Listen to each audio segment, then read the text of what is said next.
কোথায় যাও? তোমার আজ কলেজ নাই?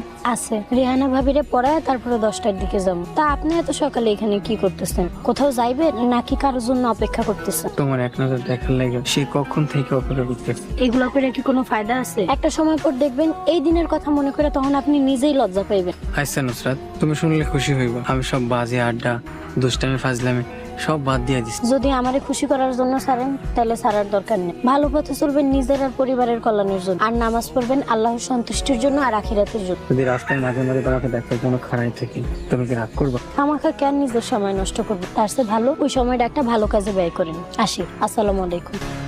তো ছাত্রীর এত উন্নতি দেখা শিক্ষক কিন্তু অনেক খুশি, মাশাআল্লাহ। সবই আল্লাহর দয়া আর শিক্ষকের অবদান। অবসর সময় হাদিসের বই পড়ুন। হাদিসের বই পড়লে জানতে পারবেন ইসলামের আলোকে একজন ইমানদার বান্দাবান্দির জীবন কেমন হওয়া উচিত। আমার কয়টা ভালো হাদিসের বইয়ের নাম লিখে দিও তো। কেমন আছো? ভালো ভাই। ভাবি আসি। নাস্তা না খায় যাইতে দিব না, আমার শুধু 5টা মিনিট সময় দাও। তুমি বসো, আমি একটু নাস্তাটা নিয়ে আসতেছি। আমার একটু হট পছন্দ।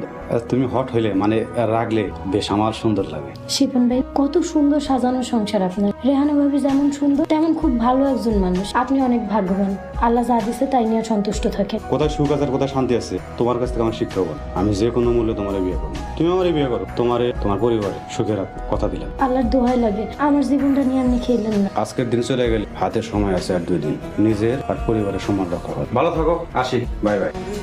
কি ব্যাপার নুসরাত, কান্দো কে? কি হয়েছে? কিছু না। আপনি এখন এখানে দাঁড়ায় আছেন, বাড়িতে যান নাই?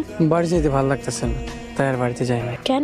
আপনারা না করলাম বাড়িতে যাইতে? ভাবলাম তুমি পড়ানো শেষে এই রাস্তা দিয়ে আইবা, তাই তোমার এক নজর দেখার লাগে এখানে খাড়াই আছি। আব্বাস ভাই, এইসব পাগলামি করে কি লাভ? আপনার জীবনের গতি আর আমার জীবনের গতি দুইটাই ভিন্ন।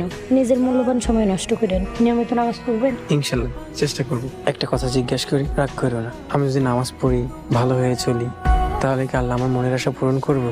আল্লাহ পূরণ করবে এই বিশ্বাস নিয়ে নামাজ পড়বে। আল্লাহর কাছে 2 হাত তুলে চাইবেন, আল্লাহ নিশ্চয়ই পূরণ করবে ইনশাআল্লাহ। ইবাদতের মূল উদ্দেশ্য হচ্ছে আল্লাহর সন্তুষ্টি অর্জন করা। আসসালামু আলাইকুম নুসরাত। ওয়ালাইকুম আসসালাম।